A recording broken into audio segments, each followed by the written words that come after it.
జగన్ మీద ద్వేషంతో పెట్టుబడిదారుల మీద విషం చిమ్మామంటే ఆ పెట్టుబడిదారులు మన రాష్ట్రానికి ఎందుకు వస్తారు? ఫస్ట్ మన పత్రికలు ఆంధ్రప్రదేశ్ రాష్ట్ర ప్రయోజనాల కోసం అంటూ విస్తృతంగా మాట్లాడుకుంటున్నటువంటి ప్రతి ఒక్క మేధావి ఆలోచించాల్సింది అది.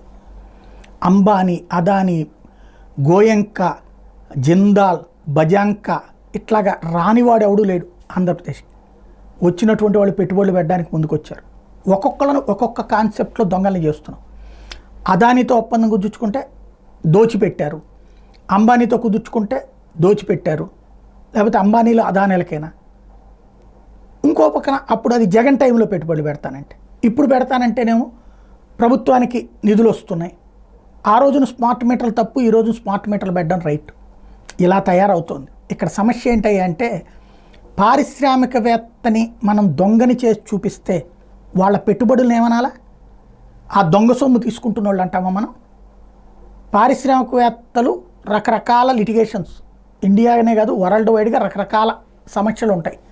లీగల్ సమస్యలు ఉంటాయి, గ్రౌండ్ సమస్యలు ఉంటాయి. అవన్నీ పోరాడుతూనే ఉండాలి.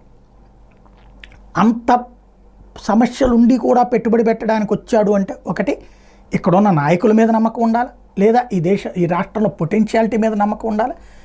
అదే సందర్భంలో లంచాలు కూడా ఇచ్చారంటే లంచాలు ఇచ్చి చేసే అంతటి పొటెన్షియల్ అన్న ఉండాలి, లేదా వాళ్ళు అంత అసమర్థులన్న ఉండాలి. ఏ వ్యాపారవేత్తలు ఇప్పుడు పెట్టుబడి కోసం మనం దేవుడిస్తున్న రోజుల్లో ప్రతి రాష్ట్రం, నా రాష్ట్రంలో 25 ఎకరాలు ఇస్తాను, 50 ఎకరాలు ఇస్తాను, 100 ఎకరాలు ఇస్తాను, 1000 ఎకరాలు ఇస్తాను. ఇప్పుడు ఎలన్ మాస్క్ ఏం చెప్తున్నాం? మనం రండి మీకు ఫ్రీగా భూమి ఇచ్చేయడానికి రెడీలో ఉన్నామని చెప్తున్నాం, లేదా 5 లక్షలకి భూమి ఇవ్వడానికి రెడీ అవుతున్నాం. అదే అదానికి ఇస్తే బూత్ అవుతుందా? అదే బజంకాకి ఇస్తే బూత్ అవుతుందా? కాబట్టి వ్యాపార పారిశ్రామిక మన దేశపు పారిశ్రామికవేత్తల్ని దొంగల్ని చేసి ఎలన్ మాస్క్ని తెచ్చుకుంటే గొప్ప, బిల్ గేట్స్ని తెచ్చుకుంటే గొప్ప, వాడికి 10 లక్షలకి ఎకరం ఇస్తే తప్పు లేదు, మనవాడికి మాత్రం ₹1 కోటి ఇస్తే తప్పు. దీని నుంచి మనం బయటపడకపోతే పత్రికలు ఇక్కడ రాజకీయాల కోసం ప్రజల్ని తప్పుదోవ పట్టిస్తే అత్యంత ప్రమాదం. రాష్ట్రానికి పెట్టుబడులు మన గొంతు మనం నొక్కున్నట్టు అవుతుంది.